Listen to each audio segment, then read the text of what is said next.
Hi friends. നമ്മുടെ മാത്സിൻ്റെ 4ാമത്തെ revision ക്ലാസ്സാണിന്ന്. കഴിഞ്ഞ ക്ലാസ്സുകളൊക്കെ കാണാത്തവരുണ്ടെങ്കിൽ കാണുക കേട്ടോ. ഡെയിലി നമ്മൾ ചെറിയ ചെറിയ വീഡിയോസല്ലേ ചെയ്യുന്നത്, ഒരു 10 ക്വസ്റ്റ്യൻസൊക്കെ അല്ലേ ഡിസ്കസ് ചെയ്യുന്നുള്ളൂ. അതെ, അപ്പോൾ പെൻഡിങ് ഇല്ലാതെ കണ്ടുപോകാൻ ശ്രമിക്കുക. അപ്പോൾ നമുക്ക് ഇന്നത്തെ ക്വസ്റ്റ്യൻസ് നോക്കാം. Okay, first question. One pipe can fill a tank 6 times faster than another pipe. If both the pipes together can fill the tank in 40 minutes, will the slower pipe alone be able to fill the tank? Okay, നമ്മൾ ഇതുപോലൊരു question time work ചെയ്തിട്ടുണ്ട്. നമുക്ക് അതുകൊണ്ട് പെട്ടെന്ന് അങ്ങ് ചെയ്തു പോകാം. Okay, ഇവിടെ 2 പൈപ്പുണ്ട്. A pipe can fill a tank 6 times faster than another pipe എന്നാണ് പറയുന്നത്. നമുക്ക് എ എന്നും ബി എന്നും ആ പൈപ്പിനെ വിളിച്ചു കഴിഞ്ഞാൽ, ഇപ്പോൾ ബി ഒരു വർക്ക് ചെയ്യുവാണെങ്കിൽ എ എത്ര വർക്ക് ചെയ്യും? 6 വർക്ക് ചെയ്യത്തില്ല. അതല്ലേ 6 times faster than another pipe എന്ന് പറയുന്നത്. രണ്ടുപേരുടെ എഫിഷ്യൻസി നമുക്ക് കിട്ടി 6/1. ഓക്കെ, എങ്കിൽ കമ്പൈൻഡ് എഫിഷ്യൻസി, രണ്ടുപേരും കൂടെ ഒരുമിച്ച് വരുന്നു എന്നല്ലേ പറഞ്ഞത്. If both the pipes together, രണ്ടുപേരും കൂടെ ഒരുമിച്ച് വർക്ക് ചെയ്യുമ്പോൾ, രണ്ടുപേരും കൂടെ ഒരുമിച്ച് ഫില്ല് ചെയ്യുമ്പോൾ എത്ര ലിറ്റർ അല്ലെങ്കിൽ എത്ര ക്വാണ്ടിറ്റി ഫില്ലാവും? 6 × 1 7 ലിറ്റർ ഫില്ലാവും. അങ്ങനെ എത്ര സമയമാണ് വർക്ക് ചെയ്യുന്നത്? Can fill the tank in 40 minutes. Total work എന്ന് പറയുമ്പോൾ അപ്പോൾ അവർ എഫിഷ്യൻസി ഇൻറ്റു ആ ചെയ്ത സമയം അല്ലേ. നമ്മൾ ടൈം വർക്കിലും ഇങ്ങനെ തന്നെയല്ലേ ചെയ്തത്. അപ്പോൾ ഇവിടുത്തെ ടോട്ടൽ വർക്ക് എന്ന് പറയുന്നത് 7 × 40. ഇനി ഈ വർക്ക് ടോട്ടൽ വർക്ക് ചെയ്യുന്ന ആരാ? Will the slower pipe alone be able to fill the tank. Slower pipe ഇവിടെ ആരാ? എ ആണോ ബി ആണോ? ബി അല്ലേ. ബി ഒരു വർക്ക് ചെയ്യുമ്പോൾ എ ആ സമയത്ത് 6 വർക്ക് ചെയ്യും. അപ്പം സ്ലോവർ ആയിട്ടുള്ള പൈപ്പ് ബി ആണ്. ടോട്ടൽ വർക്ക് ഡിവൈഡ് ബൈ ബിയുടെ എഫിഷ്യൻസി. അപ്പോൾ എത്രയാണ് ആ സമയം വരുന്നത്? 7 × 40 280 അല്ലേ. നമ്മുടെ ആൻസർ 280. ഈസി ക്വസ്റ്റ്യനാണ്. ഞാൻ പെട്ടെന്ന് പറഞ്ഞത്, നമ്മൾ ഇതുപോലൊരു ക്വസ്റ്റ്യൻ ടൈം വർക്കിൽ മുന്നേ ചെയ്തിട്ടുണ്ട്. അതുകൊണ്ടാണ് എന്താണ് ടോട്ടൽ വർക്കെന്നും എഫിഷ്യൻസി എന്നും എല്ലാം നമ്മൾ അതിനകത്ത് പറഞ്ഞിട്ടുണ്ടായിരുന്നു. അപ്പോൾ നമ്മളിവിടെ അവരുടെ കമ്പൈൻഡ് എഫിഷ്യൻസി കണ്ടുപിടിച്ച് 7 കിട്ടി. എത്ര സമയമാണ്? 40 മിനിറ്റാണ് ചെയ്യുന്നത്. 7 × 40 ഡിവൈഡഡ് ബൈ ബിയുടെ എഫിഷ്യൻസി. എയുടെയാണ് ചോദിച്ചിരിക്കുന്നതെങ്കിൽ 7 × 40/6. ഓക്കെ, നമുക്ക് അടുത്ത ക്വസ്റ്റ്യൻ ചെയ്യാം. ഓക്കെ, മിക്സ്ചറിൻ്റെ question. A mixture containing milk and water in the ratio 5:3. On adding 7 liters of water, the ratio of milk to water became 1:2. Find the quantity of milk in the mixture. നമുക്ക് ആദ്യം ഒരു മിക്സ്ചറുണ്ട്. ആ മിക്സ്ചറിൽ milk is to water ഏത് റേഷ്യോയിലാണ്? 5:3 അല്ലേ. ആദ്യം ആ മിക്സ്ചറിൽ മിൽക്ക് ഈസ് ടു വാട്ടർ 5:3 റേഷ്യോയിലാണ്. ഇനി എന്ത് മാറ്റമാണ് ഈ മിക്സ്ചറിന് സംഭവിക്കുന്നത്? നമ്മൾ ഈ മിക്സ്ചറിലോട്ട് ഒരു 7 ലിറ്റർ വെള്ളം അങ്ങ് ആഡ് ചെയ്യുക. ആദ്യം ഒരു ക്യാനിൽ നമ്മുടെ കയ്യിലൊരു മിക്സ്ചറുണ്ട്. നമ്മൾ അതിനകത്തോട്ടൊരു 7 ലിറ്റർ വെള്ളം ആഡ് ചെയ്യുക. അന്നേരം എന്ത് സംഭവിച്ചു? ഈ മിക്സ്ചറിൻ്റെ milk is to water ratio 1:2 ആയിട്ട് മാറി. ഓക്കെ, ആദ്യം 5:3 റേഷ്യോയിലായിരുന്നു. ഇപ്പോൾ അത് 1:2 റേഷ്യോ ആയിട്ട് മാറി. എപ്പോഴാണ് മാറിയത്? നമ്മൾ 7 ലിറ്റർ വെള്ളം ആഡ് ചെയ്തപ്പോൾ. നമ്മൾ വെള്ളം മാത്രമേ ആഡ് ചെയ്തുള്ളൂ. നമ്മൾ മിൽക്ക് ആഡ് ചെയ്തോ? ഇല്ല. അപ്പം രണ്ടിടത്ത് മിൽക്കിൻ്റെ ക്വാണ്ടിറ്റി സെയിം ആയിരിക്കണം. അപ്പോൾ ഇവിടെ നോക്കിയപ്പോൾ 5:3 റേഷ്യോ ആണ്. രണ്ടാമത് അത് 1:2 റേഷ്യോ എന്നാണ് തന്നേക്കുന്നത്. അപ്പോൾ നമ്മൾ ആ രണ്ടിടത്തെയും മിൽക്കിൻ്റെ റേഷ്യോ സെയിം ആക്കണം. അപ്പോൾ നമുക്ക് സെയിം ആക്കാം. ഈ 1:2 റേഷ്യോനെ 1:5 ആക്കണമല്ലോ. അപ്പോൾ നമുക്കിത് മൊത്തത്തിൽ എന്തുകൊണ്ട് ഗുണിച്ചാൽ മതി? 5 കൊണ്ട് ഗുണിച്ചാൽ പോരെ. അപ്പോൾ നമുക്ക് മിൽക്കിൻ്റെ 5 റേഷ്യോ എന്ന് കിട്ടത്തില്ലേ. അപ്പോൾ ആദ്യം 5:3 ആയിരുന്നു. ഇപ്പോൾ അത് എന്തായിട്ട് മാറും? അപ്പം 5:10 ആയിട്ട് മാറത്തില്ലേ നമ്മൾ 5 കൊണ്ട് ഗുണിക്കുമ്പം? എപ്പോഴാണ്? 7 ലിറ്റർ വാട്ടർ ആഡ് ചെയ്തപ്പം. ഓക്കെ, അപ്പോൾ ഇവിടെ രണ്ടിടത്ത് 5 റേഷ്യോ ആണ്. ഓക്കെ, ഇവിടെ 3 റേഷ്യോ ആയിരുന്നത് എത്ര റേഷ്യോ ആയി? 10 റേഷ്യോ. അപ്പോൾ എത്ര റേഷ്യോ കൂടിയത്? 7 റേഷ്യോ അല്ലേ കൂടിയത്. ആ കൂടിയ 7 റേഷ്യോ ആണ് 7 ലിറ്റർ. ഇത് ഈസി ക്വസ്റ്റ്യൻ ആണ്. നമുക്കെല്ലാം 7 റേഷ്യോ 7 ലിറ്റർ ആണ്. അതുകൊണ്ട് 1:1 ലിറ്റർ ആണ്. നമുക്ക് കണ്ടുപിടിക്കേണ്ട ആരെയാ? Find the quantity of milk in the mixture. Milk ആരാണെന്നാണ് പറഞ്ഞത്? 5 റേഷ്യോ അല്ലേ മിൽക്ക്. നമുക്ക് മിൽക്ക് 5 റേഷ്യോ ആണ്. 5 റേഷ്യോ എത്ര വരും? 5 × 1 5 ലിറ്റർ. നമ്മുടെ ഓപ്ഷൻ സി. വളരെ ഈസി ക്വസ്റ്റ്യനാണ്. നമ്മളിതിൻ്റെ പല ടൈപ്പ് ക്വസ്റ്റ്യൻ ഉണ്ട് ഇങ്ങനെ ഇതിനകത്ത് വരുന്നത്. നമുക്കതെല്ലാം ചെയ്യാം, വഴിയെ ചെയ്യാം. ഇതിൽ കൺഫ്യൂഷൻ ഒന്നുമില്ലല്ലോ. 5:3 റേഷ്യോ ആയിരുന്നു, അത് 1:2 റേഷ്യോ എന്ന് പറയുന്നത്. നമ്മൾ ആ മിൽക്ക് സെയിം ആക്കി. അവിടെ നമ്മൾ 7 ലിറ്റർ ആണ്. അതുകൊണ്ട് 1:1 ലിറ്റർ ആണ് നമുക്ക് കണ്ടുപിടിക്കേണ്ടത്. മിൽക്കിൻ്റെയാണ്. ഓക്കെ, അടുത്ത ക്വസ്റ്റ്യൻ നോക്കാം. യെസ്, ഈ ടൈപ്പ് ക്വസ്റ്റ്യൻ മെയിനായിട്ട് പ്രിലിംസിന് അങ്ങനെ ചോദിക്കാറുണ്ട്. മെയിൻസിനാണ് കൂടുതൽ കാണുന്നത്. നമുക്ക് നോക്കാം, എന്തായാലും പഠിക്കണമല്ലോ. ഓക്കെ, ലീനിയർ ഇക്വേഷൻസിലെ ക്വസ്റ്റ്യനാണ് ഈ ക്വസ്റ്റ്യൻ നമ്മൾ ചെയ്യുന്നതിന് മുമ്പ് എന്താണ് ആ കൺസെപ്റ്റ് എന്നുള്ളതൊന്ന് പറഞ്ഞിട്ട് പോവാം. ഓക്കെ, നമുക്കിപ്പോൾ രണ്ട് ലൈൻസ് വെച്ചാണ് നമ്മളിതെല്ലാം പറയുന്നത്. ഇപ്പോൾ രണ്ട് ലൈൻസ് ആദ്യം സപ്പോസ് രണ്ട് ലൈൻസ് ഇൻ്റർസെക്റ്റ് ചെയ്യുവാണ്, അതൊരു കണ്ടീഷൻ. അടുത്തൊരു കേസായിട്ട് നമുക്ക് രണ്ട് ലൈൻസ് പാരലലായിട്ട് പോകുന്നു. ഓക്കെ, ഇനി മൂന്നാമത്തെ ഒരു കണ്ടീഷൻ, ഒരു ലൈനിനെ മറ്റൊരു ലൈൻ ഓവർലാപ്പ് ചെയ്യുന്നു. അതായത് ഒരു ലൈനിൻ്റെ പുറത്തൂടെ മറ്റൊരു ലൈൻ, ആ സെയിം ലൈനിൻ്റെ പുറത്തൂടെ മറ്റൊരു ലൈൻ. ഓക്കെ, അങ്ങനെ ഒരു കണ്ടീഷൻ. അപ്പോൾ ഈ മൂന്ന് കണ്ടീഷനായിട്ട് നമുക്കിത് പറയാം. അപ്പോൾ ആദ്യത്തെ കേസിൽ എന്താ, രണ്ട് ലൈൻസ് ഇൻ്റർസെക്റ്റ് ചെയ്യുന്നു. അങ്ങനെ വരുമ്പോൾ അവിടെ ഒരു യുണീക്ക് പോയിൻറ്റിലായിരിക്കത്തില്ല ഇൻ്റർസെക്റ്റ് ചെയ്യുന്നത്. രണ്ട് ലൈൻസ് ഇൻ്റർസെക്റ്റ് ചെയ്യുമ്പോൾ അവിടെ ഒരു പോയിൻറ്റിലായിരിക്കത്തില്ല ഇൻ്റർസെക്റ്റ് ചെയ്യുന്നത്. അതുകൊണ്ട് തന്നെ ഇതിനൊരു യുണീക്ക് സൊല്യൂഷൻ കാണും. ഇങ്ങനെ ഇൻ്റർസെക്റ്റ് ചെയ്യുമ്പോഴാണ് നമുക്ക് പറയാം അതിനൊരു യുണീക്ക് സൊല്യൂഷൻ കാണും. ഇനി രണ്ട് ലൈൻസ് പാരലലായിട്ട് പോകുന്നു. രണ്ട് ലൈൻസ് പാരലലായിട്ട് പോയി കഴിയുമ്പോഴോ എവിടെയെങ്കിലും കൂട്ടിമുട്ടുന്നുണ്ടോ? ഇല്ല. അങ്ങനെയുള്ള കേസ് നമുക്ക് പറയാം നോ സൊല്യൂഷൻ. ഇങ്ങനെയുള്ള കേസിലാണ് നമ്മൾ നോ സൊല്യൂഷൻ എന്ന് പറയുന്നത്. ഇനി ഓവർലാപ്പ് ചെയ്യുന്ന കേസിലോ, ഒരു ലൈൻ്റെ പുറത്തിരിക്കുക മറ്റൊരു ലൈൻ, അപ്പോൾ എല്ലാ പോയിൻറ്റിലും അത് മീറ്റ് ചെയ്യുന്നുണ്ടല്ലേ, അപ്പോൾ അതിന് നമുക്ക് മെനി സൊല്യൂഷൻ എന്ന് പറയാം. മെനി സൊല്യൂഷൻ അല്ലെങ്കിൽ ഇൻഫിനിറ്റ് സൊല്യൂഷൻ എന്നും പറയാം. ഇൻഫിനിറ്റ് സൊല്യൂഷനിൽ ഒരുപാട് പോയിൻറ്റിൽ മീറ്റ് ചെയ്യുന്നുണ്ടല്ലോ. സോ എന്താണ് യുണീക്ക് സൊല്യൂഷൻ? യുണീക്ക് സൊല്യൂഷൻ എപ്പോഴാണ് വരുന്നത്? രണ്ട് ലൈൻസ് ഇൻ്റർസെക്റ്റ് ചെയ്യുമ്പോൾ. ഇനി നോ സൊല്യൂഷൻ ആണെങ്കിലും ഒന്ന് ആലോചിച്ച് നോക്കുക. നോ സൊല്യൂഷൻ, ഒരു സൊല്യൂഷനും ഇല്ല എന്ന് പറഞ്ഞാൽ അത് എങ്ങും കൂട്ടിമുട്ടുന്നില്ല, അത് പാരലായിട്ട് പോയിക്കൊണ്ടിരിക്കുക. ഇൻഫിനിറ്റ് സൊല്യൂഷൻ അല്ലെങ്കിൽ മെനി സൊല്യൂഷൻ എന്ന് പറഞ്ഞു കഴിഞ്ഞാൽ അത് ഓവർലാപ്പ് ചെയ്യുന്നുണ്ട്. നമുക്കിവിടെ തന്നിരിക്കുന്നത് രണ്ട് ലീനിയർ ഇക്വേഷനാണ്. അപ്പോൾ എന്താണ് ലീനിയർ ഇക്വേഷൻ എന്ന് നമ്മൾ മനസ്സിലാക്കണം. സോ നമുക്കത് പെട്ടെന്ന് പറയാം. ഇപ്പോൾ രണ്ട് ലൈൻ, ഞാനിപ്പോൾ ആദ്യത്തെ ലൈനിനെ ഇങ്ങനെ റെപ്രസെൻറ്റ് ചെയ്യാം, a1x + b1y = c1. ഇതൊരു ലൈൻ്റെ ഇക്വേഷനാണ്, ലീനിയർ ഇക്വേഷനാണിത്. ഓക്കെ, അടുത്ത ഒരു ലൈൻ, നമ്മളിപ്പോൾ രണ്ട് ലൈൻ ഇൻ്റർസെക്റ്റ് ചെയ്യുന്നു, പാരലായിട്ട് പോകുന്നു എന്നൊക്കെയല്ലേ പറയുന്നത്. അപ്പോൾ നമുക്ക് മറ്റൊരു ലൈനും കൂടെ എടുക്കാം. അതിനെ നമുക്ക് a2x + b2y = c2 എന്ന് എടുക്കാം. സോ ഇതിനെ PQR എന്നൊക്കെ എടുക്കാം കേട്ടോ. ഞാനിത് മനസ്സിലാക്കാൻ വേണ്ടി a1x + b1y = c1 എന്നും a2x + b2y = c2 എന്നും എടുത്ത്. ഇനി നമുക്ക് എക്സിൻ്റെ കോഎഫിഷ്യൻറ്റ് പറ. ഇവിടെ എക്സിൻ്റെ കോഎഫിഷ്യൻറ്റ് എന്ന് പറഞ്ഞാൽ എക്സിൻ്റെ കൂടെ കിടക്കുന്ന ആൾ a1. അതുപോലെ ഇവിടെ എക്സിൻ്റെ കൂടെ കിടക്കുന്ന ആൾ a2, a1/a2.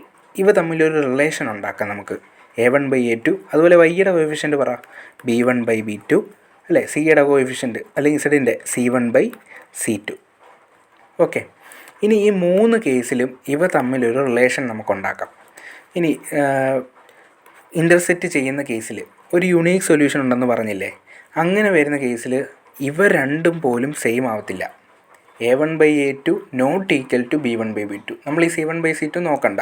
ഇത് ഇത്രയും വെച്ച് തന്നെ നമുക്ക് ആ ക്വസ്റ്റ്യൻസ് ചെയ്യാൻ പറ്റും.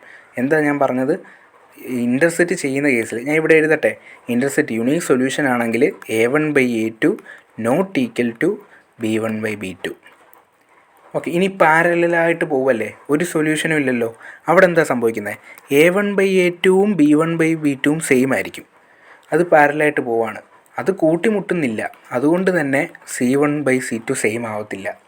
അങ്ങനെ ആലോചിച്ചാൽ മതി. അപ്പോൾ തെറ്റിപ്പോകത്തില്ല. നമ്മൾ കാണാൻ പഠിക്കുന്നതിനെക്കാട്ടില്ല. ഓക്കെ, അങ്ങനെ ആലോചിച്ച് കഴിഞ്ഞാൽ നമുക്കിത് മനസ്സ് നിൽക്കും. ഇനി അടുത്ത മെനി സൊല്യൂഷൻ ആണെങ്കിൽ എന്ത് സംഭവിക്കും, a1/b2 b1/b2 c1/c2 സെയിം ആയിരിക്കും. സോ എല്ലാം കൊണ്ടും അത് സെയിം ആണെന്ന് അങ്ങ് ആലോചിച്ചാൽ മതി. കാരണം അത് ഒരേ ലൈൻ, അതിൻ്റെ പുറത്ത് തന്നെ കിടക്കുന്ന ലൈനല്ലേ. സോ ഇങ്ങനെ ആലോചിച്ച് കഴിഞ്ഞാൽ നമുക്ക് ഈ ഇക്വേഷൻസ് എന്താണെന്നുള്ളത് തിരിഞ്ഞു പോകത്തില്ല. ഓക്കെ, അപ്പം യുണീക്ക് സൊല്യൂഷൻ ആണെങ്കിൽ a1/a2 ≠ b1/b2 എന്ന് പറയാം. നോ സൊല്യൂഷൻ ആണെങ്കിൽ a1/a2 = b1/b2 ≠ c1/c2. Many solution അല്ലെങ്കിൽ ഇൻഫിനിറ്റ് സൊല്യൂഷൻ ആണെങ്കിൽ a1/b2 = b1/b2 = c1/c2. ഓക്കെ, മുഴുവൻ കൺസെപ്റ്റ് നന്നായിട്ട് മനസ്സിലായെന്ന് വിചാരിക്കുന്നത്. നമുക്ക് ഈ ക്വസ്റ്റ്യൻ ചെയ്താലോ?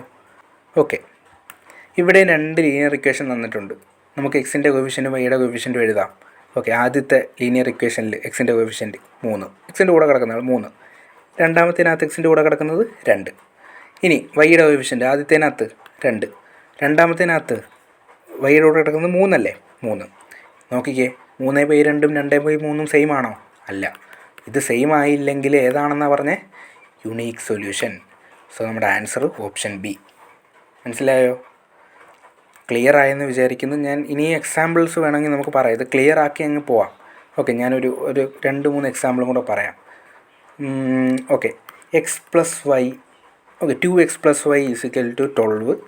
അതുപോലെ 2x - y = 8. സോ ഇതിൻ്റെ ഏത് വരുമെന്ന് പറയണം കേട്ടോ.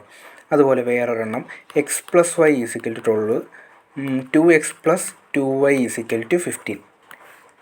അടുത്തതൊരെണ്ണം X plus Y is equal to 5, 2x plus 2y is equal to 10.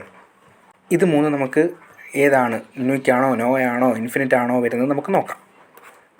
Okay, ഇവിടെ പറ എക്സിൻ്റെ കോഎഫിഷ്യൻറ്റ് 2/2, വൈയുടെ കോഎഫിഷ്യൻറ്റ് 1/, ഇവിടെ -1 ആണ്. സോ നമുക്ക് -1 എന്ന് എഴുതാം. ഇവിടെ ഇസഡ്, ഓക്കെ ഇത് കാണുമ്പോൾ തന്നെ നമുക്ക് മനസ്സിലാവുമല്ലോ. ഓക്കെ, ഇതും കൂടെ 12/8, 4 വെച്ച് കട്ട് ചെയ്താൽ 3/2. പറ ഇത് സെയിം ആണോ? 1/1ഉം ഇവിടെ 1/-1ഉം. അപ്പോൾ അത് സെയിം അല്ല. അപ്പോൾ ഇത് നോക്കേണ്ട കാര്യമില്ല. ഇത് സെയിം അല്ലെങ്കിൽ എന്ത് വരും? Unique solution. പറഞ്ഞല്ലോ നമ്മൾ. ഓക്കെ, അടുത്ത പറഞ്ഞോ. എക്സിൻ്റെ കോഎഫിഷ്യൻറ്റ് 1, ഇവിടെ എക്സിൻ്റെ കോഎഫിഷ്യൻറ്റ് 2, വൈയുടെ കോഎഫിഷ്യൻറ്റ് 1, ഇവിടെ 2. ഇപ്പോൾ ഇത് രണ്ടും സെയിം ആയി അല്ലേ? അടുത്ത നോക്കിയേ, 12/15, 12/15 3 വെച്ച് കട്ട് ചെയ്താൽ 4/5. ഓക്കെ, ഇത് ആദ്യത്തെ എക്സിൻ്റെയും വൈയുടെയും കോഎഫിഷ്യൻറ്റ് സെയിം ആയി, പക്ഷേ ഇസഡിൻ്റെ അല്ലെങ്കിൽ സിയുടെ കോഎഫിഷ്യൻറ്റ് സെയിം ആയില്ല. അപ്പം ഇതിങ്ങനെ വന്നു കഴിഞ്ഞാൽ എന്തോ നമ്മൾ പറഞ്ഞേ, നമ്മൾ പാരലായിട്ട് പോവും. അതുകൊണ്ട് നോ സൊല്യൂഷൻ. ഓക്കെ, അടുത്ത കൂടെ പറ. 1/2, അടുത്ത വൈയുടെ കോഎഫിഷ്യൻറ്റ് 1/2, ഇനി 5/10, 1/2. മൂന്നും സെയിം ആയി അല്ലേ? മൂന്നും സെയിം ആയിട്ട് വന്നു. മൂന്നും സെയിം ആയെങ്കിൽ നമ്മളെന്ത് പറഞ്ഞേ? ഇൻഫിനിറ്റ് സൊല്യൂഷൻ അല്ലെങ്കിൽ മെനി സൊല്യൂഷൻ. സോ ഇനി ഏത് ക്വസ്റ്റ്യൻസ്, 2 ലീനിയർ ഇക്വേഷൻ എങ്ങനെ തന്നാലും നോക്കി നമുക്ക് ചെയ്യാൻ പഠിച്ചില്ലേ? നമുക്ക് ടയർ 2-നൊക്കെ ക്വസ്റ്റ്യൻ ഉറപ്പായിട്ടും വരുന്നതാണ്. CHSLനും വരും, CGLനും ചാൻസ് ഉണ്ട്. ഓക്കെ, നമുക്ക് അടുത്ത ക്വസ്റ്റ്യൻ നോക്കിയാലോ. Yes, if each side of an equilateral triangle is 37√3, then it's altitude. Okay, equilateral triangle എന്താണെന്ന് നമുക്കറിയാലോ. കഴിഞ്ഞ ക്ലാസ്സിൽ ഒരു ക്വസ്റ്റ്യൻ കണ്ടതാണ്, ജസ്റ്റ് ഒരു ക്വസ്റ്റ്യൻ. 3 സൈഡും 3 ആംഗിളും 60 ആയിരിക്കും. 3 സൈഡും ഈക്വൽ ആയിരിക്കും. എ ആണെങ്കിൽ ഇതും എ ആയിരിക്കും, ഇതും എ ആയിരിക്കും. അങ്ങനെയുള്ള ട്രയാങ്കിൾസാണ് ഇക്വലേറ്റർ ട്രയാങ്കിൾ. അതിൻ്റെ പെരിമീറ്റർ എന്ന് പറയുമ്പോൾ 3 സൈഡും കൂടെ കൂട്ടുന്നതല്ലേ, ഇപ്പോൾ 3a. ഇനി ഏരിയ എത്ര വരും? ഏരിയ ആണെങ്കിൽ √3a²/4. ഇക്വേഷൻ അങ്ങ് പഠിച്ചോണം കേട്ടോ, √3a²/4. ഇനി അതുപോലെ ഇതിൻ്റെ ആൾട്ടിറ്റ്യൂഡ് ആ ഹൈറ്റ് ചോദിച്ചു കഴിഞ്ഞാൽ, ആൾട്ടിറ്റ്യൂഡ് ചോദിച്ചു കഴിഞ്ഞാൽ √3a/2 ആണ് ഇക്വേഷൻ. അപ്പോൾ ഈ 3 ഇക്വേഷനും നല്ല പച്ച വെള്ളം പോലെ അങ്ങ് പഠിച്ചു വെച്ചേക്കണം. √3a/2, √3a²/4. പെരിമീറ്റർ ചോദിച്ചാൽ 3 കൂടെ കൂട്ടിയാൽ മതി, √3a. അപ്പോൾ ഇവിടെ ചോദിച്ചിരിക്കുന്നത് ആൾട്ടിറ്റ്യൂഡാണ്. അപ്പോൾ ഇക്വേഷൻ പറഞ്ഞു √3a/2. എ എന്ന് പറയുന്നത് ആ സൈഡാണ്, ക്വസ്റ്റ്യൻ തന്നിട്ടുണ്ടല്ലോ. അപ്പോൾ എന്ത് വരും? √3 × 37√3/2. അപ്പോൾ 37 × √3 എന്തായിട്ട് മാറും? 3 ആയിട്ട് മാറും. 37 × 3/2 എന്ന് പറയുമ്പോൾ 37 × 1.5 അല്ലേ? 37 × 1.5. അപ്പോൾ 37-ൻ്റെ പകുതി 18.5. അപ്പോൾ 37-ഉം 18.5-യും 55.5. ഓക്കെ, 55.5. ഓക്കെ, എളുപ്പമല്ലേ? നമുക്ക് അടുത്ത ദിവസം നോക്കാം. In how many years will a sum of ₹800 at 10% per annum compounded semi-annually became ഇത്ര രൂപ? ഓക്കെ, അപ്പോൾ ഈ ക്വസ്റ്റ്യൻ നമ്മൾ കോമ്പൗണ്ട് ഇൻട്രസ്റ്റിൻ്റെ ഒരു ക്വസ്റ്റ്യൻ ചെയ്തിട്ടുണ്ടായിരുന്നു. നമ്മൾ റേഷ്യോ മെത്തേഡ് എക്സ്പ്ലെയിൻ ചെയ്ത്, അതുപോലെ ട്രീ മെത്തേഡും ആ ക്ലാസ് അത് കണ്ടിട്ടില്ലാത്തവർ കാണുക. ഓക്കെ, ഈ ഒരു റിവിഷൻ സീരീസ് തന്നെ ഇന്നലെയും ഞാൻ എന്താണ് ചെയ്തത്?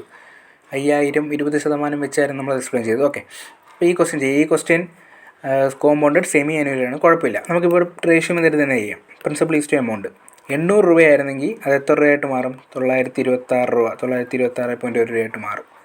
ഓക്കെ, എനിക്കിത് കണ്ടപ്പോൾ ഞാൻ ഇതിനെ രണ്ടും ഒരു 10 കൊണ്ട് ഗുണിച്ച് കഴിഞ്ഞാൽ 8000 ഒന്നും 9261 വരത്തില്ലേ? സോ ഈ 8000 9261 നമുക്കറിയാം, 20ൻ്റെ ക്യൂബും 21ൻ്റെ ക്യൂബും അല്ലേ? യെസ്. അപ്പോൾ നമുക്ക് അവിടുന്ന് റേറ്റ് ഓഫ് ഇൻട്രസ്റ്റ്, ഇത് 3 കൊല്ലം കൊണ്ടാണ് 20ൻ്റെ ക്യൂബ് 21ൻ്റെ ക്യൂബ് ആയത്. അപ്പോൾ ഒരു കൊല്ലത്തേക്ക് 20 21 വരും. അപ്പോൾ 20 21 ആവുന്നു എന്ന് പറഞ്ഞാൽ 1/20 5% അല്ലേ? ഇവിടെ ക്വസ്റ്റ്യനിലും 10% പെർ ആനുമാണ് പറയുന്നത്. അതുകൊണ്ട് സെമി ആനുവലി പകുതിയാവുമ്പോൾ 5% തന്നെ വരും. കറക്റ്റായിട്ട് നമുക്ക് ആ ഇയർ കിട്ടി. 3 വർഷം എന്നാണ് ഇവിടെ വന്നത്. 3 വർഷം സെമി ആനുവലി ആകുമ്പോൾ എത്ര ആയിട്ട് എടുക്കണം? അതിൻ്റെ പകുതി, 1.5 വർഷം. Option B. നമ്മൾ എന്തുവാ ചെയ്തത്? 8,961 അപ്പോൾ അതിനെ നമ്മൾ 20ൻ്റെ ക്യൂബ് 21ൻ്റെ ക്യൂബെന്ന് നമ്മൾ എഴുതി. അപ്പോൾ നമുക്ക് മനസ്സിലായി 3 വർഷം കൊണ്ടാണ് 20 21 ആയത്. നമ്മുടെ റേറ്റ് ഓഫ് ഇൻട്രസ്റ്റും 5% തന്നെയാണ് അല്ലേ? 10% പെർ ആനം എന്ന് പറയുമ്പോൾ 5% തന്നെയാണ്. അപ്പോൾ അത് 3 വർഷം സെമി ആനുവലി ആയിട്ട് മാറുമ്പോൾ അതിൻ്റെ പകുതിയായിട്ട് മാറും, 1.5 വർഷമായിട്ട് മാറും. ഓക്കെ, എളുപ്പമല്ലേ? റേഷ്യോ മെത്തേഡും ട്രീ മെത്തേഡും ആ ക്വസ്റ്റ്യനിലുണ്ട്. അത് കണ്ടിട്ടില്ലാത്തവർ കാണുക. ഓക്കെ, അടുത്ത question. Average weight of a class of 40 students is 30 and the average weight of a class of 20 students is 15. Find the average weight of the both classes. Okay, 40 students ഉണ്ട്, അവരുടെ average weight 30 പറയുന്നത്. അതുപോലെ 20 സ്റ്റുഡൻസിൻ്റെ average weight 15 പറയുന്നത്. എങ്കിൽ total average എത്ര? നമുക്ക് weighted ആവറേജിൻ്റെ concept വെച്ച് ചെയ്യാമല്ലോ. ഈ 40-20 റേഷ്യോ എടുത്തു കഴിഞ്ഞാൽ 2:1 എന്ന് വരും. അപ്പോൾ 2 റേഷ്യോന് 30 വെയ്റ്റ്, അതുപോലെ 1 റേഷ്യോന് 15 വെയ്റ്റ്. അപ്പോൾ എത്ര വരും? 2 × 30 60, 1 × 15 15, 60ഉം 15ഉം 75. 75 ഡിവൈഡഡ് ബൈ 2 1 3. അപ്പോൾ നമ്മുടെ ആൻസർ 25. വെയ്റ്റഡ് ആവറേജ് വെച്ച് ചെയ്തപ്പോൾ 25 വന്നു. സോ അലിഗേഷനിൽ ചെയ്താലും ഇത് തന്നെയല്ലേ കിട്ടുന്നത്. അലിഗേഷനിൽ എങ്ങനെ ചെയ്യാം? 40 പേരുണ്ടായിരുന്നു, അവരുടെ ആവറേജ് എത്ര പറഞ്ഞത്? 30. 40 പേരുടെ ആവറേജ് 30. അതുപോലെ 20 പേരുണ്ടായിരുന്നു, 20 പേരുടെ ആവറേജ് 15. എങ്കിൽ കമ്പൈൻഡ് ആവറേജ് എത്ര? അലിഗേഷനിൽ നമ്മളിങ്ങനെ തന്നെയല്ലേ ചെയ്യുന്നത്. ഇത് കട്ട് ചെയ്യുമ്പോൾ എന്ത് തന്നെ വരും? 2:1 തരും. ഇത് തന്നെയല്ലേ ഈ സ്റ്റെപ്പ്. 2:1 30 15. ഓക്കെ, അപ്പോൾ ഇവിടെ 30 × 2 60, 60ഉം 15 75 ഡിവൈഡ് ബൈ 3. ആൻസർ എന്ത് തന്നെ വരും? 25 തന്നെ വരും. ഓക്കെ, അടുത്ത ക്വസ്റ്റ്യൻ നോക്കാം. ഓക്കെ, അടുത്ത question. The least number which must be separated from ഇത്ര so to obtain a sum that is divisible by 11. Okay, അപ്പോൾ ഇത് 11ൻ്റെ മൾട്ടിപ്പിൾ, 11ൻ്റെ ഡിവിസിബിലിറ്റി റൂൾ എങ്ങനെ? ആൾട്ടർനേറ്റീവ് സം എടുക്കണം അല്ലേ? ആൾട്ടർനേറ്റീവ് സം എടുക്കുമ്പോൾ 11ഓ 0ഓ വരണം. നമുക്ക് നോക്കാം, ഇതിൻ്റെ ആൾട്ടർനേറ്റീവ് സം എടുത്ത് നോക്കാം. 7 7 14, 14 7 21, 21ഉം 5ഉം 26. ഇവിടെ എടുക്കുമ്പം 2 8 10, 14 14. സോ അത് കുറയ്ക്കുമ്പം എത്ര വരുന്നുണ്ട്? 14. 26ൽ നിന്ന് 14 കുറച്ച് കഴിഞ്ഞാൽ 12 വരുന്നത്. നമുക്കത് എന്ത് വന്നാൽ മതി? 11 വന്നാൽ മതി. അപ്പോൾ ഇത് 25 ആയിരുന്നെങ്കിൽ കറക്റ്റായിട്ട് നമുക്ക് 11 വന്നേനെ. 26ന് വരെ 25 ആണെങ്കിൽ കറക്റ്റ് 11 വന്നേനെ. അപ്പോൾ ഈ 5ൽ നിന്ന് 1 കുറച്ചാൽ പോരെ? എത്ര കുറയ്ക്കണം എന്നല്ല, ലീസ്റ്റ് നമ്പർ, ഏറ്റവും ചെറിയ നമ്പർ കുറയ്ക്കണം. അപ്പോൾ നമ്മുടെ ഓപ്ഷൻസിൽ ഏറ്റവും ചെറുത് 1 കുറച്ച് കഴിഞ്ഞാൽ ഇവിടെ 25 എന്നാവത്തില്ലേ സം എടുക്കുമ്പോൾ? 14 21 21 4 25 എന്നാവും. 25ൽ നിന്ന് 14 കുറയ്ക്കുമ്പോൾ എത്ര തന്നെ വരും? 11 വരും. സോ ഇത് ജസ്റ്റ് അങ്ങനെ നോക്കി അങ്ങ് ചെയ്യാവുന്നതേ ഉള്ളൂ. അപ്പോൾ നമ്മുടെ കുറയ്ക്കുന്ന ഏറ്റവും ലീസ്റ്റ് നമ്പർ 1. അടുത്ത ക്വസ്റ്റ്യൻ നോക്കാം. PQ is a diameter of a circle with center A. Okay, ഒരു സർക്കിളുണ്ട്, അതിൻ്റെ ഡയമീറ്ററാണ് PQ, അതിൻ്റെ centre A. M is a point on the circumference of the circle. So if MAP is equal to 110 degree. അപ്പോൾ M നമുക്ക് ഇവിടെ വരയ്ക്കാം. MAP എന്ന് പറയുന്നത് 110 ഡിഗ്രിയാണ്. Find the value of MQA. നമുക്ക് MQA വേണം അല്ലേ? അപ്പോൾ നമുക്ക് ഇവിടെ ഒരു ലൈൻ വരച്ചൂടെ? MQA, നമുക്ക് ഈ ആംഗിളാണ് വേണ്ടുന്നത്. ഓക്കെ, നമുക്കൊരു ട്രയാങ്കിളിൻ്റെ എക്സ്റ്റേണൽ ആംഗിൾ, ഇത് എക്സ്റ്റേണൽ ആംഗിൾ ആണെങ്കിൽ ഇത് അതെന്ത് വരും? അതിൻ്റെ അകത്ത് 2 ഇൻറ്റീരിയർ ആംഗിളിൻ്റെ സമ്മാനിക്കത്തില്ലേ? ഇത് എയും ഇത് ബിയും ആണെങ്കിൽ ഇത് ഈ എക്സ്റ്റേണൽ ആംഗിൾ എന്ന് പറയുന്നത് A+B ആയിരിക്കും. ഈ കൺസെപ്റ്റ് ഉപയോഗിച്ച് ചെയ്തുകൂടെ? ഇവിടുത്തെ ആംഗിൾ 110 ഈ 110 എന്ന് പറയുന്നത് ഏതായിരിക്കും? അകത്തെ 2 എണ്ണം, ഇതും കൂടെ കൂട്ടുന്നതല്ലേ? ഇത് നോക്കിക്കേ, ഈ ഒരു ട്രയാങ്കിൾ നോക്കിക്കേ, ഈ സൈഡും റേഡിയസ് ആണ്, ഈ സൈഡും റേഡിയസ് ആണ് അല്ലേ? അങ്ങനെ വരുമ്പോൾ ഇതൊരു ഐസോസെൽസ് ട്രയാങ്കിൾ അല്ലേ? ഐസോസെൽസ് ട്രയാങ്കിളുടെ പ്രത്യേകത എന്താ? ഈക്വൽ സൈഡ്സിന് ഓപ്പോസിറ്റ് കിടക്കുന്ന ആംഗിൾസും ഈക്വൽ ആയിരിക്കും. അപ്പോൾ ഈ റേഡിയസിന് ഓപ്പോസിറ്റ് കിടക്കുന്ന ഈ ആംഗിളും അതുപോലെ ഈ റേഡിയസിന് ഓപ്പോസിറ്റ് കിടക്കുന്ന ഈ ആംഗിളും ഈക്വൽ ആയിരിക്കും. അപ്പോൾ നമുക്ക് മനസ്സിലായി, നമ്മളിതിന് എക്സ് എന്ന് കൊടുത്തു കഴിഞ്ഞാൽ ഈ ആംഗിളും എത്ര തന്നെ? എക്സ് തന്നെ. അപ്പോൾ നമുക്ക് കിട്ടി, ആൻസർ കിട്ടി. ഈ എക്സും ഈ എക്സും കൊണ്ട് കൂട്ടുന്നതാണ് 110. എക്സ് പ്ലസ് എക്സ് 2x ആണ് 110. എങ്കിൽ എക്സ് എത്ര വരും? 55. നമ്മുടെ ഓപ്ഷൻ എ. ഈസി ക്വസ്റ്റ്യൻ ആണ്. അതിനകത്തുള്ള കൺസെപ്റ്റ് ഇതാണ്, ഈ ഐസോസെൽസ് ട്രയാങ്കിളാണ് ഇവിടെ വരുന്നത്. അപ്പോൾ ഇത് രണ്ടും സെയിം ആണ്, 2 ആംഗിളും സെയിം ആണെന്നുള്ളതാണ് കൺസെപ്റ്റ്. അടുത്ത question. Which of the following are the angles of A scaling triangle? Okay, scaling triangle എന്ന് പറഞ്ഞാൽ ഒന്നുമില്ല, 3 ആംഗിളും ഡിഫറൻ്റ് ആയിരിക്കണം. അപ്പോൾ നമ്മുടെ ഓപ്ഷൻസ് നോക്കുമ്പോൾ ഓപ്ഷൻ ബി നോക്കിക്കേ, 3ഉം സെയിം ആണ്, ഇതൊരു ഇക്വലേറ്റർ ട്രയാങ്കിളാണ്. അപ്പോൾ അതല്ല. അതുപോലെ ഇത് കണ്ടോ, 2 ആംഗിളും 35 ആണ്. അപ്പോൾ ഇതൊരു ഐസോസെൽസ് ട്രയാങ്കിൾ ആയിരിക്കും, അല്ലെങ്കിൽ ഇത് വരത്തില്ല. അടുത്തതും 2 എണ്ണം സെയിം ആണ്, അപ്പോൾ ഇതും വരത്തില്ല. അപ്പോൾ 3 എണ്ണവും ഡിഫറൻ്റ് ആയിട്ടുള്ള ഏതേ ഉള്ളൂ? Option A. ഒന്നുമില്ല, അത് ഈസിയാണ്. ആ കൺസെപ്റ്റ് എന്താണതെന്ന് അറിഞ്ഞു കഴിഞ്ഞാൽ ചെയ്യാം. അടുത്തത്, the radii of the 2 cones are in the ratio 2:5 and their volumes are in the ratio 3:5. What is the ratio of their height? So ഇവിടെ നമുക്ക് 2 കോണുണ്ട്. എങ്കിൽ പറ കോണിൻ്റെ വോളിയത്തിൻ്റെ ഇക്വേഷൻ പറ. 1/3 πr² h. സോ നമുക്ക് 2 കോണില്ലേ, നമുക്ക് അതിന് വോളിയം 1 എന്നും r1 എന്നും h1 എന്നും വിളിക്കാം. അടുത്ത കോണിൻ്റെ ആകുമ്പോഴോ 1/3 πr² ഇൻറ്റു h2. ഓക്കെ, ഇവയുടെ വോളിയത്തിൻ്റെ റേഷ്യോ വന്നിട്ടുണ്ട്. സോ നമുക്ക് വോളിയത്തിൻ്റെ റേഷ്യോ എടുക്കാം, ഡിവൈഡ് ചെയ്താൽ പോരെ. വോളിയത്തിൻ്റെ റേഷ്യോ എടുക്കാം. എന്ത് പറ്റും, ഈ 1/3 പൈയും 1/3 പൈയും അങ്ങ് കട്ട് ചെയ്ത് പോകും അല്ലേ. അപ്പം v1/v2 എന്ന് പറയുന്നത് എന്തായിട്ട് മാറും, r1² h1 divided by r2² h2 എന്നാകും. നമുക്കറിയാമല്ലോ വോളിയത്തിൻ്റെ റേഷ്യോ അറിയാമല്ലോ, ക്വസ്റ്റ്യൻ തന്നിട്ടുണ്ടല്ലോ 3/5. ഇനി റേഡിയസിൻ്റെ r1 തന്നിട്ടുണ്ടല്ലോ 2, 2ൻ്റെ സ്ക്വയർ എടുക്കണം 4. h1 അറിഞ്ഞുകൂടാ, h1 എന്ന് തന്നെ കൊടുക്കാം. അതുപോലെ r2 അറിയാമല്ലോ 5, 5ൻ്റെ സ്ക്വയർ 25. h2 അതുപോലെ തന്നെ എഴുതി. നീ കട്ട് ചെയ്തു 5 എത്ര വരും, 15/4. h1/h2 എന്ന് പറയുന്ന ഹൈറ്റിൻ്റെ റേഷ്യോ എത്ര വന്നെ, ഓപ്ഷൻ എ. ഓക്കെ, ഇതൊരു കോണിൻ്റെ അല്ലേ, നമുക്കൊരു സിലിണ്ടറിൻ്റെ നോക്കിയാലോ. ഒരു സിലിണ്ടറിൻ്റെ വോളിയത്തിൻ്റെ ഇക്വേഷൻ എന്ത് വരും, താഴെ ബേസ് ഏരിയ അത് സർക്കിൾ ആയതുകൊണ്ട് πr² ഇൻറ്റു ഹൈറ്റ് അല്ലേ. ബേസ് ഏരിയ ഇൻറ്റു ഹൈറ്റ് ആണ് വോളിയം. സോ നമുക്കറിയാം സിലിണ്ടറിൻ്റെ വോളിയം πr² ഇൻറ്റു h. നമുക്കപ്പോൾ അവിടെ v1/v2 രണ്ട് സിലിണ്ടർ ഉണ്ടെങ്കിൽ v1/v2 എഴുതുമ്പോൾ എങ്ങനെ എഴുതും, പൈ അങ്ങ് വെട്ടിപ്പോയിട്ട് r1² into h1/r2² into h2 എന്ന് വരും. ഇത് തന്നെയല്ലേ നമ്മൾ കോണിൻ്റെ കേസിലും പഠിച്ചത്. കോണിനായാലും സിലിണ്ടറിനാണെങ്കിലും ഒന്നെങ്കിൽ നമുക്ക് ഇക്വേഷൻ ഇങ്ങനെ അങ്ങ് പഠിച്ചു വെക്കാം. കോണിനാണെങ്കിലും സിലിണ്ടറിനാണെങ്കിലും വോളിയത്തിൻ്റെ റേഷ്യോ എന്ന് പറയുന്നത് r1² into h1/r2² into h2. അല്ലെങ്കിൽ ആ ഇക്വേഷൻ ആലോചിച്ച് കഴിഞ്ഞാൽ അതിൽ നിന്ന് കോൺസ്റ്റൻ്റ് ആയിട്ടുള്ളതും കട്ട് ചെയ്ത് കളഞ്ഞാലും മതി. ഇനി അതുപോലെ നമുക്ക് പറയാൻ പറ്റുന്ന രണ്ടല്ലേ, സ്പിയറിൻ്റെത് 4/3 πr³ വരും. ഇനി ഹെമിസ്പിയർ ആണെങ്കിലോ, ഹെമിസ്പിയർ ആണെങ്കിൽ 2/3 πr³ വരുന്നത്. അപ്പോൾ ഇവിടെയും 4/3 2/3 കട്ട് ചെയ്ത് കഴിഞ്ഞാൽ എന്ത് തന്നെ വരുന്നത്, വോളിയത്തിൻ്റെ റേഷ്യോ എടുത്തു കഴിഞ്ഞാൽ r1³ എന്നാണ് വരുന്നത്. 4/3 പയ്യും കട്ട് ചെയ്ത് കളഞ്ഞാൽ. സോ ഇതും വേണമെങ്കിൽ ഇങ്ങനെ പഠിച്ചു വെക്കാം, അല്ലെങ്കിൽ ഇക്വേഷൻസിൽ നിന്ന് നമുക്ക് പെട്ടെന്ന് എഴുതാവുന്നതാണ്. ഓക്കെ, സോ ഇന്ന് ഇത്രയും മതി. ഇന്ന് നമ്മൾ ഒരുപാട് നല്ല കൺസെപ്റ്റ് എക്സ്പ്ലെയിൻ ചെയ്തില്ലേ.